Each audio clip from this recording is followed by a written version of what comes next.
Welcome to the daily stock review of CSX Corp. Goal of this channel is to uncover the world's best stocks that have 100x potential. Now, I'll be reviewing 1,000 stocks in 12 months. That's roughly 3 a day. If that sounds good, subscribe to come along.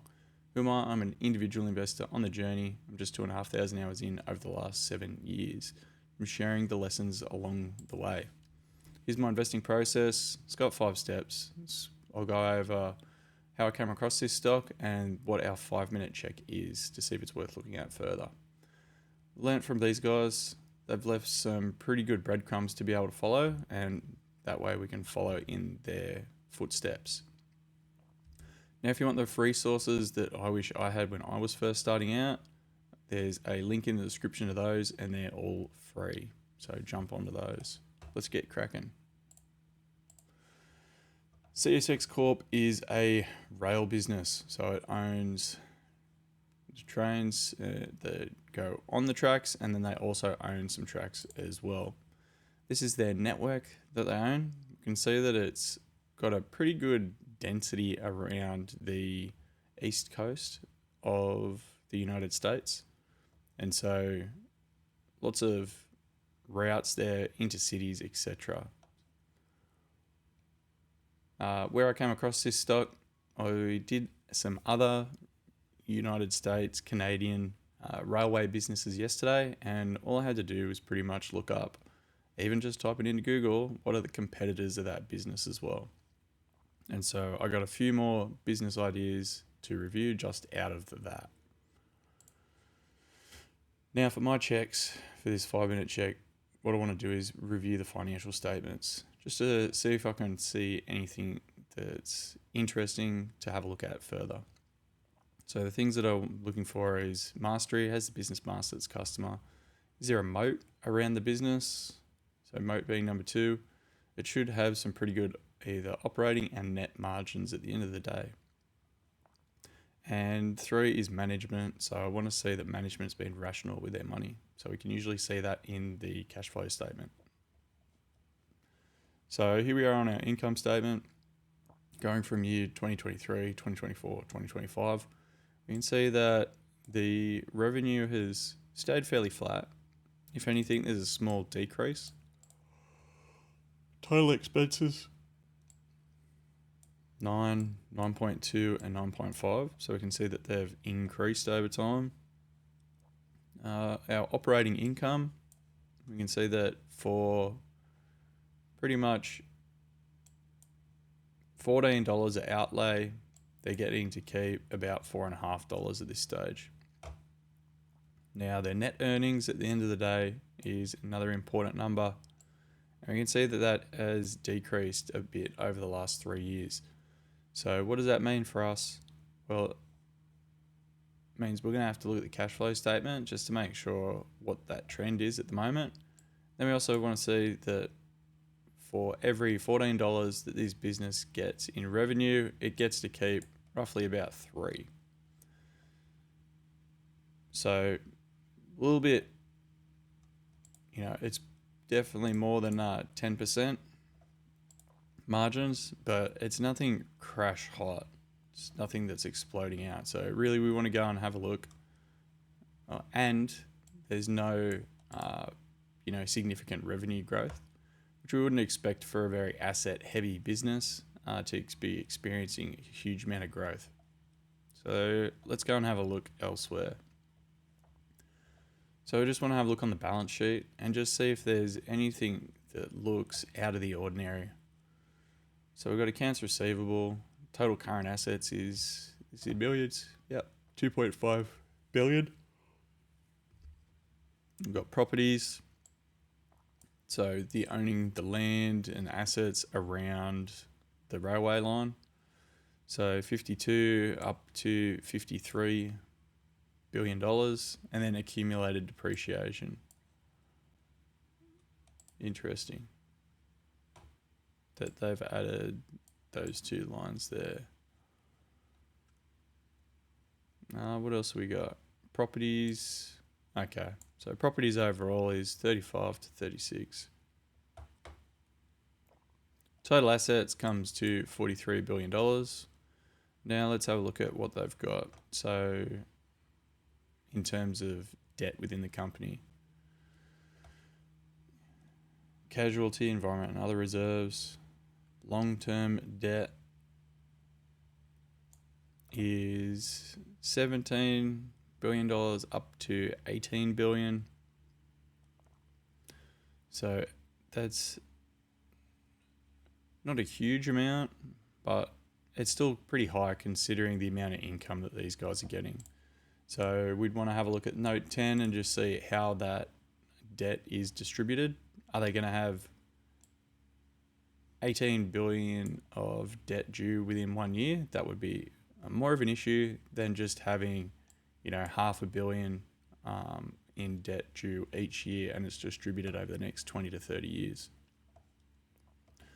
All right, so there is a difference between total assets and total liabilities, with total assets being in front, and that's good to see. Let's have a look at the cash flow statement. So we're going to see how rational management has been. Want to look out for any odd kind of numbers here. So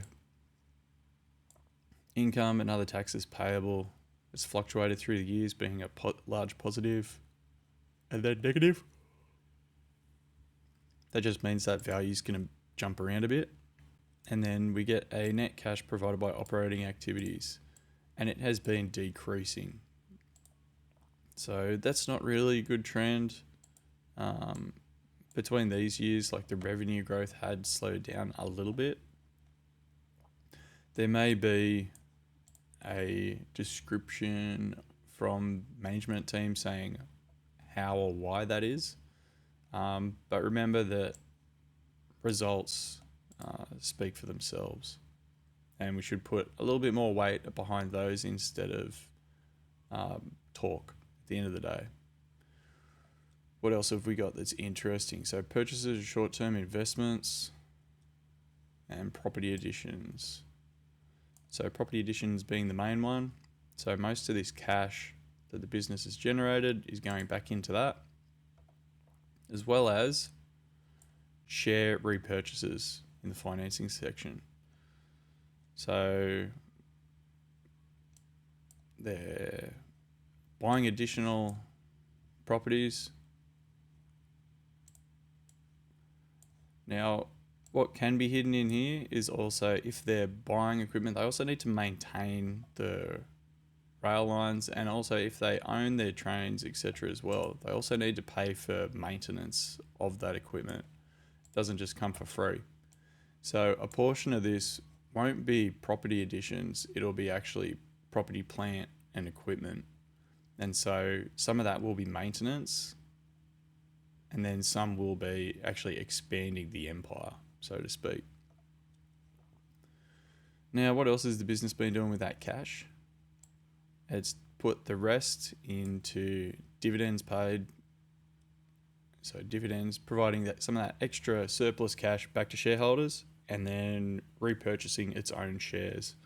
You can see that it's been decreasing that share repurchases over the last 3 years, but it has maintained its dividends paid. It's also got some debt and paid off some debt. So it does look like these couple of items here are a bit small. Now, looking at this, does this business excite me? No, it is a very asset heavy business. For these guys to grow the business, they need to spend a lot of money on purchasing the land, developing the land, and then being able to run additional trains on it. The other one is by acquiring other assets. So whether that be through purchasing other and doing a roll-up strategy. But at this stage, a lot of these networks and things like that are quite large already. So it would be through identifying if these different businesses, which ones looking at merger opportunities. But for me, I don't see I guess the rationale is a large growth opportunity stock. I don't see that in this company. Now, Could it be an interesting look at? Yes, definitely. So depending on the value of the business, and you can only value a business after you've done a pretty good deep dive on it to understand what the long-term growth prospects are. You can see that over the last 5 years, it's remained pretty flat. We know that those revenues have actually been decreasing slightly, but it looks like investor sentiment around this stock in particular is turned around a bit. And so the growth rate, in the last 12 months has gone from 34 and up to, what are we talking at the moment? $50 a share. So it's almost gone up double that amount. Now, if we'd found it back here, there's nothing in here that's saying that that increase in value is like popped off, considering this annual report. There is a little bit of talk from management right at the start of the annual report, which says a couple of things around, cool, this is the things that we're doing this year. Things we've got to watch out for is we're leveraging AI technology to pursue productivity with renewed vigor. Okay, this is just marketing speak. And in short, you got to remember that shareholders are the customer pretty much of this report at the end of the day. This is their marketing material to try and entice additional shareholders to look at the business favorably and want to purchase it, which then drives up the share price because it's perceived as being more valuable by the marketplace. Now, that's pretty much it for this business. If you liked it, or you've got any questions, comments, you've got any other businesses you'd like reviewed, add them down below and put a comment, and I'll get to reviewing them in a future video. And if you like that, feel free to like the video and let me know your thoughts on it. Otherwise, check out this next video because YouTube reckons you'll like it. Cheers.